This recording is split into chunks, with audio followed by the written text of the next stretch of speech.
नमस्कार, आपदा का सामना में आप सभी का स्वागत है। मैं हूं ऋतु वर्मा। अन्य भूवैज्ञानिक आपदाओं की अपेक्षा हिमस्खलन के बारे में जागरूकता अत्यंत कम है, जिसका कारण इन आपदाओं का सुदूर उच्च पहाड़ी क्षेत्र में घटित होना है। आपदा के सामना में आज हम हिमस्खलन के कारणों और उससे राहत और बचाव के बारे में करेंगे चर्चा। साथ ही कोशिश होगी कि लोगों में हिमस्खलन को लेकर जागरूकता बढ़े। सबसे पहले ये जानना भी जरूरी है कि हिमस्खलन है क्या। ऊंची पर्वतीय जगहों पर इकट्ठी बर्फ की परतों में अस्थिरता आने की वजह से हिमस्खलन की स्थिति उत्पन्न होती है। भारी बर्फबारी, तेजी से चलने वाली हवा, स्टीप ढलान और भूकंप आदि कारणों से बर्फ की परतों में अस्थिरता आती है। पिछले कुछ दशकों में पहाड़ी क्षेत्रों में हिमस्खलन की घटनाएं बढ़ी हैं, जिसके कई कारण हैं। उनमें पहाड़ी क्षेत्रों में हुआ अंधाधुंध विकास के साथ ही पहाड़ों में यातायात मार्गों और मनोरंजन गतिविधियों की बढ़ती मांग भी है। राष्ट्रीय आपदा प्रबंधन प्राधिकरण ने 2021 की चमोली आपदा के संबंध में अपनी जांच रिपोर्ट में कहा है कि सरकार को लंबे समय तक उत्तराखंड की जल विद्युत परियोजनाओं पर निर्भर रहने के बजाय ऊर्जा के वैकल्पिक स्रोतों की तलाश करनी चाहिए। ऐसे में पर्वतीय इलाकों में इन घटनाओं के कारण और उससे बचाव के लिए उठाए जा रहे कदमों में टेक्नोलॉजी का इस्तेमाल हिमस्खलन जैसी प्राकृतिक आपदाओं से बचाव और नुकसान को कम करने में कितना मददगार है, इस पर करेंगे चर्चा विस्तार से। हमारे साथ होंगे विशेषज्ञ। हमारे साथ 3 मेहमान जुड़ रहे हैं। कृष्ण एस वत्स साहब, आप सदस्य एनडीएम में हैं। वत्स साहब, आपका बहुत बहुत स्वागत है। अश्विनी कुमार साहब हमारे साथ जुड़ रहे हैं, डीआईजी आईटीबीपी। अश्विनी जी, आपका भी बहुत बहुत स्वागत है। राजेश कुमार वर्मा जी हमारे साथ जुड़ रहे हैं, वैज्ञानिक डीआरडीओ। सर, आपका भी बहुत बहुत स्वागत है। जी अश्विनी जी, आप इसे शुरू करना चाहेंगे। कई ऐसी घटनाएं देखी हैं हिमस्खलन की जिसमें जवानों की जान गई है, जवानों ने अपनी जान गंवाई है। हालांकि इनके ट्रिगर्स को, क्या आपको लगता है कि टेक्नोलॉजी की मदद से इन ट्रिगर्स का पूर्वानुमान हो सकता है जिससे जानों को बचाया जा सकता है? आपने ये बहुत ही महत्वपूर्ण प्रश्न किया है और किसी भी आपदा की रोकथाम के लिए सारे उपाय हो सकते हैं, लेकिन मैं समझता हूं कि मानव जनित आपदाओं पर ना तो हमारा कंट्रोल है, लेकिन प्राकृतिक आपदाओं को रोका नहीं जा सकता है। इनसे होने वाली तबाही के प्रभाव को बहुत हद तक रोका या कम किया जा सकता है। मेरे अनुसार किसी भी आपदा से होने वाले नुकसान को कम करने के लिए सबसे अच्छा और कारगर उपाय है कि स्थानीय लोगों में और अवलांच प्रोन क्षेत्रों में रहने वाले लोगों में आपदाओं के आने से पहले ही जागरूकता फैलाई जाए। इसके लिए इंग्लिश में एक कोट भी है, precaution is better than cure, A stitch in time saves time. तो हमें आपदाओं के आने से पहले ही पूर्ण तैयारी कर लेनी चाहिए और ऐसा करने के लिए हमें किसी और के भरोसे बिल्कुल नहीं बैठना चाहिए। उदाहरण के तौर पर यदि हम कहें कि देश में शांति व्यवस्था बनाए रखना केवल पुलिस का काम है, तो हम गलत हैं। ये हम सबका काम है। उसी प्रकार आपदाओं के बारे में भी हम यही बात कहें कि ये तो सरकार का काम है या उस फलानी संस्था का काम है, तो भी हम गलत हैं। ये हम सबका काम है और इसके लिए हम सबको स्वयं इनिशिएटिव लेकर आपदाओं के प्रति लोगों को जागरूक करना होगा और उसके लिए अनेक तरीके हैं, जैसे अवलांच प्रबंधन पुस्तिकाओं एवं पैम्पलेट्स आदि का स्कूलों में, विद्यालयों में, स्थानीय मेलों एवं इसी तरह के अन्य सामाजिक कार्यक्रम में करके लोगों को बचाव के तरीकों से अवगत करवाया जा सकता है। इसके अतिरिक्त सिविक एक्शन प्रोग्रामों के तहत भी समाज में अवलांच सुरक्षा से संबंधित जागरूकता फैलाई जा सकती है। इसी प्रकार जागरूकता हेतु सोशल मीडिया का भी प्रयोग हम लोग बड़े स्तर पर कर सकते हैं, जिसमें फेसबुक, ट्विटर या व्हाट्सएप के जरिए भी आम नागरिकों में हम इसके प्रति जागरूकता फैला सकते हैं। बिल्कुल अश्विनी जी, आपने सही कहा कि प्राकृतिक आपदाओं पर तो उनके आने का, उसकी रोकथाम का तो किसी तरह का किसी पे कोई मतलब जोर नहीं है, लेकिन उससे होने वाले नुकसान को कम करने के लिए जरूर काम किया जा सकता है। आपने जिस तरह से कहा कि अवलांच रडार की बात की और तमाम उपकरणों की बात की कि अवलांच प्रोन इलाकों की मैपिंग की जा सके, उस सिलसिले में बात करने के लिए हमारे साथ अश्विनी कुमार जी हैं, माफ करिएगा, हमारे साथ राजेश कुमार जी हैं, साइंटिस्ट डीआरडीओ। राजेश जी, जिस तरह से अभी अश्विनी जी ने इन बातों को रखा, डीआरडीओ एवलांच प्रोन इलाकों में कितना एक तरह से विज्ञान और टेक्नोलॉजी के साथ आगे बढ़ चुका है कि हम हिमस्खलन से होने वाले नुकसानों को कम कर सकें, जान माल की हानि को कम कर सकें? आपने बिल्कुल ठीक पूछा। मैं वैसे अपने बारे में बताना चाहूंगा कि मैं डीआरडीओ से रिटायर हो चुका हूं और मैंने इस एवलांच संस्था में 12-13 साल काम किया है। और हमारी संस्था, जिसका नाम पहले स्नो एंड एवलांच स्टडी था, अब उसका नाम डीजीआरई हो गया है। और ये इम्पोर्टेंट है कि हम जितनी भी टेक्नोलॉजी है या जो भी हमारे पास हमने स्नो अवदाफ के बारे में, हिमस्खलन के बारे में पढ़ा है, उसको हम सही तरीके से लेकर सामने आए। क्योंकि सामाजिक जागरूकता एक अलग चीज है, पर कुछ जगह पर जहां पर हमने जाना ही है वहां पे हमें ये उपाय करने ही पड़ेंगे। जैसे ये चमोली वाला हुआ था घटना, तो उसमें मैं भी बहुत इन्वॉल्व था और हमारी टीम ने सबसे पहले आइडेंटिफाई किया था कि कहाँ से ये अवलांच का, ये ग्लेशियर का टुकड़ा गिरा है। तो इसमें क्या होता है कि जैसे ही क्योंकि आपने बिल्कुल ठीक कहा कि बहुत सारी यातायात बढ़ चुका है हमारे पहाड़ी क्षेत्र में, और जब भी ये बर्फ पड़ती है, और आप ये देखिए जो जहाँ स्कीइंग रिजॉर्ट होते हैं वहां पे इवन जो स्कीयर्स होते हैं उनके कारण भी अवलांच आ सकते हैं। तो उनको भी पहले सेटल किया जाता है अवलांच के पॉइंट ऑफ व्यू से, उसके बाद फिर उसके ऊपर लोग स्कीइंग करते हैं। तो इसी तरह बहुत सारे जैसे बॉर्डर रोड ऑर्गेनाइजेशन है और एनडीएमए है, एनडीआरएफ है, सभी लोग इसमें काम में जुड़े हुए हैं। और डीआरडीओ और बॉर्डर रोड्स ने मिलके काफी इसमें महत्वपूर्ण काम किया है। देखिए, एवलांच फोरकास्टिंग तो अनुमान तो हम देते ही रहते हैं डीआरडीओ से, बट जो टेक्नोलॉजी का मेन यूज है कि हम उसके लिए हर तरह के स्ट्रक्चर बनाते हैं। जैसे कि आईटीबीपी सर ने बोला कि एवलांच गैलरी है, तो एवलांच गैलरी सड़क के ऊपर बन सकती है। यहाँ पर हम कुछ ऐसे बैरियर लगा सकते हैं जिसमें कि स्नो नीचे आए ही ना। या फिर हम ये देख सकते हैं, जैसे बाढ़ की मॉडलिंग होती है, वैसे हम इसकी भी मॉडलिंग कर सकते हैं और देख सकते हैं कि अगर कोई अवलांच आता है तो कहाँ तक जाएगा।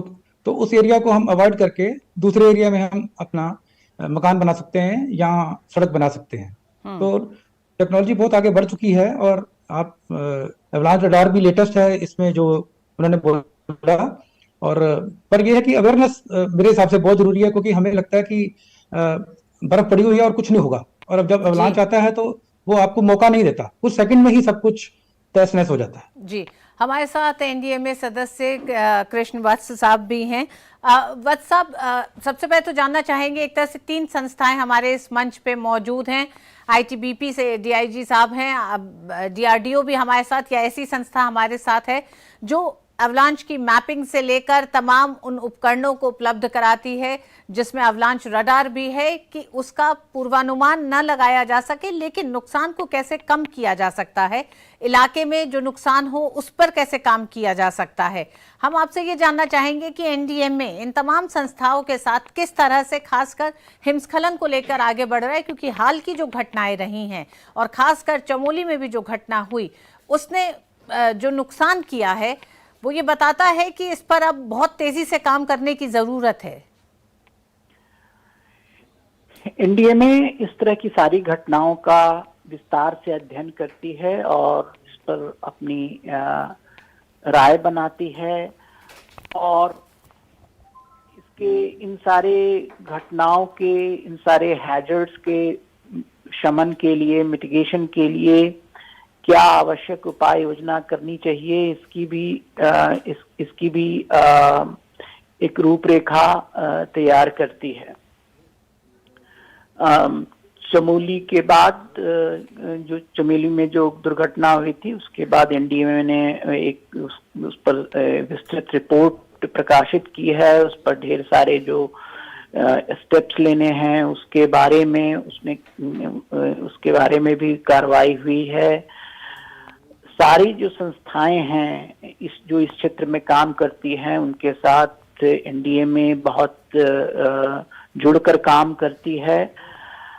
और इस पर जो एक नीति की बात होती है, एक राष्ट्रीय कार्यक्रम की बात होती है, राज्य स्तर पर एक कैपेसिटी की बात होती है, वो सारे विषयों पर उसका एनडीएमए ने ध्यान दिया है। एवलांच और ग्लॉफ, इस तरह की जो हायर ऑल्टीट्यूड्स पर जो होती हैं घटनाएं, उसका अर्ली वार्निंग सिस्टम कैसे इम्प्रूव किया जाए, लोगों को इसकी कैसे जानकारी दी जाए, उसका मिटिगेशन कैसे किया जाए, और जो इन सब घटनाओं के लिए जो ट्रिगर्स होते हैं उन ट्रिगर्स को कैसे कम किया जाए, उस ट्रिगर्स को कैसे इन्फ्लुएंस किया जाए, इन सब के लिए भी हम योजना बना रहे हैं। जी वत्स साहब, यहीं पे आपको रोकना चाहूंगे। आपने कहा कि ट्रिगर्स को कैसे कम किया जाए या फिर उन ट्रिगर्स पे किस तरह से काम किया जाए, तो अगर हम यही जानना चाहें कि चमोली की घटना के बाद एनडीएमए ने जो अपनी रिपोर्ट तैयार की, उस रिपोर्ट में वो क्या ट्रिगर सामने आए? उसमें तो जो एक तो ये था कि जो बहुत जो रॉक फॉल हुआ वो तो एक नैसर्गिक घटना है, तो वो उस नैसर्गिक घटना को तो नहीं रोका जा सकता है, लेकिन जो गांव के स्तर पर जो आवश्यक उपाय योजना है, जो प्रिपेयर्डनेस मेजर्स लिए जाने चाहिए, उसके लिए तैयारी। फिर जो एनटीपीसी जो प्लांट में जो घटना हुई, तो एनटीपीसी और जिसके कारण लोग मरे, तो उस प्लांट में और वहाँ जो टनल है, टनल की सिक्योरिटी के लिए क्या क्या उपाय योजना करनी चाहिए, इन सारे विषयों पर एनडीएमए ने जो एडवाइजरीज इश्यूज की हैं, स्टेट गवर्नमेंट को इंस्ट्रक्शंस इशू किए हैं, और हम कुछ गाइडलाइंस भी इशू करने जा रहे हैं। तो हमारा जो ये है कि लोगों को किस तरह से ज्यादा जानकारी दी जा सके, जो हिल्स में, माउंटेन्स में जो कम्युनिटीज हैं, जो गांव हैं, उनको हम कैसे ज्यादा जागरूक कर सकें, ज्यादा सचेत कर सकें, और जो हम सेंसर्स वगैरह सेटअप करें जिसके कारण कि लोगों को तुरंत जानकारी मिल सके, इन सारी चीजों के लिए हमने योजना बनाई है। जी वत्स साहब, हम आगे भी इस चर्चा को जारी रखेंगे और हम जानेंगे कि किस तरह से लोगों में भी जागरूकता की कमी है, जिसकी वजह से कई बार पर्यटन को लेकर जब पर्वतीय इलाकों में लोग होते हैं तो हिमस्खलन का शिकार होते हैं। इस पर भी विस्तार से चर्चा करेंगे, वक्त एक छोटे से break. Exposure to extreme cold can cause serious health problems like frostbite, trench foot and hypothermia for people who work or live outdoors. Migrant workers who move from hot to cold places and homeless people are more vulnerable. Cover all exposed body parts and wear warm layers to maintain body heat. Remove layers as required to avoid wetness. Wet clothing can be deadly. Change immediately. Work during the warmest hours of the day and take short breaks in a shielded area. Drink hot beverages to remain hydrated. Avoid alcohol. If you are homeless, go to government night shelters or other free accommodations. In case of emergency, call 108 or local ambulance number or go to the hospital. Stay warm. Stay safe. Issued in public interest by NDMA and IIPHG. अत्याधिक ठंड जानलेवा हो सकती है। सर्दियों में स्वस्थ रहने की तैयारी करें। शीतलहर के दौरान अखबार, रेडियो, टीवी और मोबाइल पर दी गई चेतावनी से सजग रहें। भोजन, पानी और अन्य आवश्यकताएं संग्रह करके रखें। पशुओं के लिए पर्याप्त चारे का संग्रह करें। ठंड में बाहर जाना कम करें और गर्म स्थान में रहें। शरीर की गर्मी बनाए रखने के लिए सिर, गला, हाथ और पैर ढकें। मुंह ढकने से फेफड़े सुरक्षित रहते हैं। गीले कपड़े जानलेवा हो सकते हैं, तुरंत बदलें। गर्म पेय पीने से शरीर का जल स्तर और गर्मी बनी रहती है। शराब मत पिए। हाइपोथर्मिया के लक्षण है बदन ठंडा हो जाना, अतिशय कंपन, स्मृति दोष, भटकाव, असंतुलन, अस्पष्ट बोलना, अत्यधिक नींद और थकावट। फ्रॉस्ट बाइट के लक्षण है हाथ पैर की उंगलियां, कान की लोबियां और नाक के नथने फीके पड़ जाना।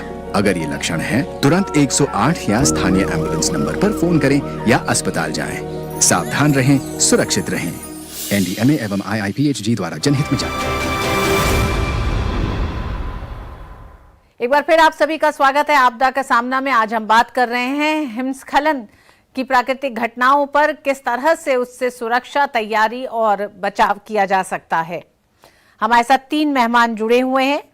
कृष्ण एस वत्स साहब, सदस्य एनडीएमए, हमारे साथ अश्विनी कुमार जी, डीआईजी आईटीबीपी, हमारे साथ राजेश कुमार वर्मा जी, साइंटिस्ट डीआरडीओ। आप तीनों ही मेहमानों का एक बार फिर स्वागत है। और वत्स साहब, जिस तरह से बता रहे थे हमें ब्रेक पर जाने से पहले कि कैसे इन ट्रिगर्स पे काम भी किया जा सकता है, तो मैं जुड़ना चाहूंगी अश्विनी जी के साथ। अश्विनी जी, आपने बात की अभी कि कैसे स्नो टनल्स छोटे बनाए जा सकते हैं और लोगों को अवेयर करने की जो आपने बात की है, आखिर क्या लगता है, क्या पर्वतीय इलाकों में ही इस अवेयरनेस की कमी है या फिर जो मैदानी इलाकों से लोग टूरिज्म के लिए भी, माउंटेनियरिंग के लिए, ट्रैकिंग के लिए और खासकर बर्फबारी के लिए और बर्फ को देखने के लिए जाते हैं लोग, उनमें भी हिमस्खलन को लेकर अभी जानकारी बहुत कम है? ये सभी वर्ग के जो समाज के जो लोग हैं, सभी में इन जानकारियों को बताना जो है निहायत आवश्यक है, ताकि जो पर्यटक प्लेन के क्षेत्र से पहाड़ी क्षेत्रों में इन सब बर्फबारी का आनंद, स्कीइंग का आनंद लेने आते हैं, उनको भी ये सारी चीजें जो हैं प्लेन के इलाके में भी इस तरह के जो कम्युनिटी अवेयरनेस प्रोग्राम हैं उनके द्वारा, इवन जो मेले हमारे सोसाइटीज में लगते हैं उनके द्वारा, उनके बीच पैम्पलेट हमारे द्वारा बांटे जाने चाहिए। स्कूलों में जो है स्कूल सेफ्टी प्रोग्राम चलाए जाने चाहिए, समाज में कम्युनिटी अवेयरनेस प्रोग्राम चलाए जाने चाहिए, और जिस प्रकार की भी आपदाएं, नेचुरल आपदाएं हो या अननेचुरल आपदाएं हो, मैन मेड हो, उनके बारे में सभी समाज के वर्गों को हमें जानकारियां देनी चाहिए, ताकि वो किसी भी आपदा से निपटने के लिए हमेशा तैयार रहें। उनको ये जानकारी होनी चाहिए यदि ज्यादा बर्फबारी हुई है तो कैसे स्थानों पर जो है अवलांच आने की संभावना रहती है। जी सर, अवलांच आने के बाद अगर जो लोग फंसते हैं उसमें, उनको निकालने के लिए किस तरह से टेक्नोलॉजी बेहतर हुई है और उसके बेहतर इस्तेमाल किए जा रहे हैं? क्योंकि ड्रोन का जिस तरह से इस्तेमाल आज विभिन्न क्षेत्रों में हो रहा है, ये माना जा रहा है कि इन दुर्घटनाओं में भी माउंटेन ड्रोन का इस्तेमाल किया जाना काफी सहायक होगा। बेसिकली जब कहीं पर अवलांच आता है तो उसमें जो है जो खोजबीन है, रेस्क्यू के तरीके हैं, वो मोटे तौर पर 4 तरीके से किया जाता है। एक तरीका जो है वो अवलांच विक्टिम डिटेक्टर, जिसको के अवलांच बीकन भी कहते हैं, ये एक मोबाइल की आकृति का इलेक्ट्रॉनिक डिवाइस होता है।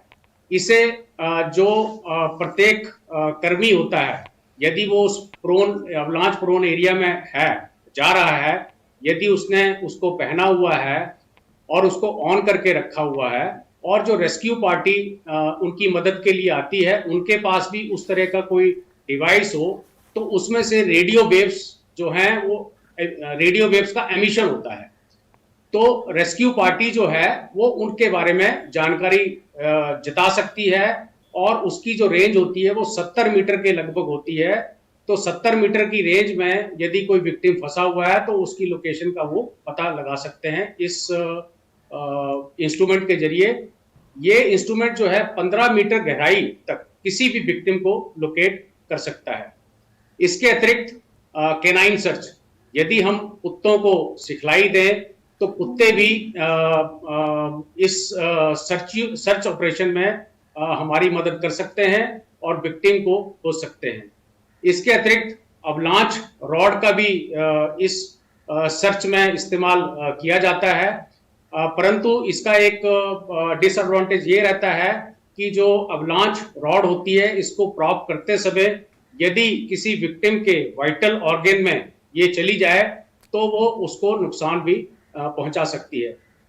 इसके अलावा जो कर्मी ऐसे इलाकों में जाते हैं जो कि अवलांच प्रोन एरिया होते हैं, तो उनके पास एक अवलांच कार्ड जो कि हल्के लाल रंग की होती है, वो होनी आवश्यक होती है।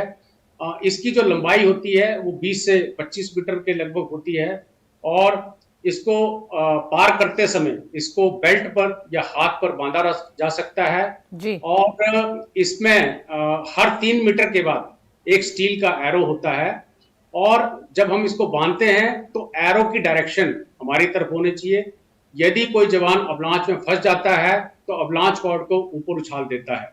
अवलांच कॉर्ड हवा के कारण ऊपर की तरफ जाती है एवं बर्फ के संपर्क में आने पर ये रस्सी लाल रंग छोड़ती है, जिससे रेस्क्यू दल को विक्टिम को सर्च करने में मदद मिलती है। जी तो अश्विनी जी, ये सारे उपकरण जो हैं वो मतलब सैन्य जवानों के पास ही होते हैं या फिर आम आदमी की पहुंच तक भी हैं ये जो इक्विपमेंट जिनकी मैंने बात की है, ये सिर्फ फौज के पास और जो सुरक्षा दस्ते ऐसे इलाकों में तैनात होते हैं उन्हीं के पास ये उपलब्ध होते हैं।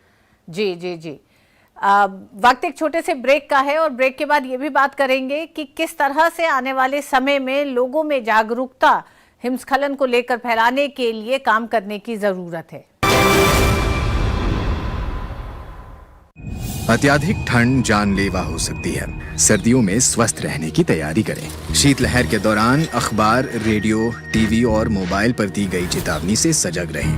भोजन, पानी और अन्य आवश्यकताएं संग्रह करके रखें। पशुओं के लिए पर्याप्त चारे का संग्रह करें। ठंड में बाहर जाना कम करें और गर्म स्थान में रहें। शरीर की गर्मी बनाए रखने के लिए सिर, गला, हाथ और पैर ढकें। मुंह ढकने से फेफड़े सुरक्षित रहते हैं। गीले कपड़े जानलेवा हो सकते हैं, तुरंत बदलें। गर्म पेय पीने से शरीर का जल स्तर और गर्मी बनी रहती है। शराब मत पिए।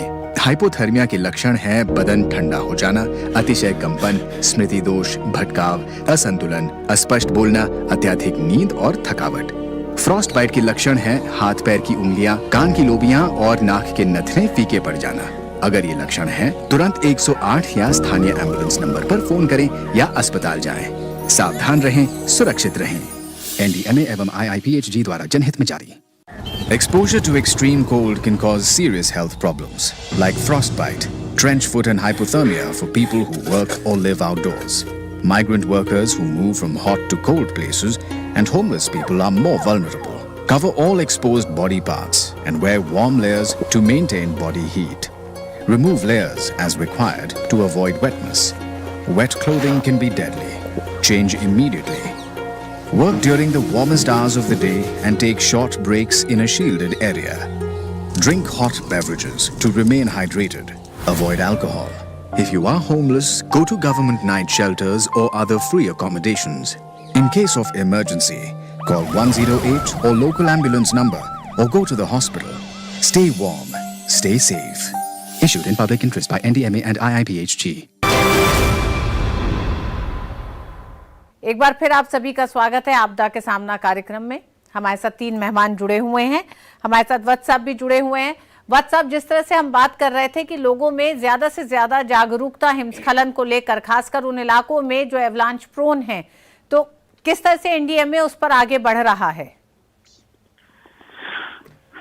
तो एवलांच जो है के साथ साथ और भी जो माउंटेन हैजर्ड्स हैं, जैसे कि ग्लाफ है, जैसे कि वो लैंडस्लाइड्स हैं, तो इन सारे जो प्राकृतिक आपदाएं हैं उनके प्रति ज्यादा जागरूकता, ज्यादा जानकारी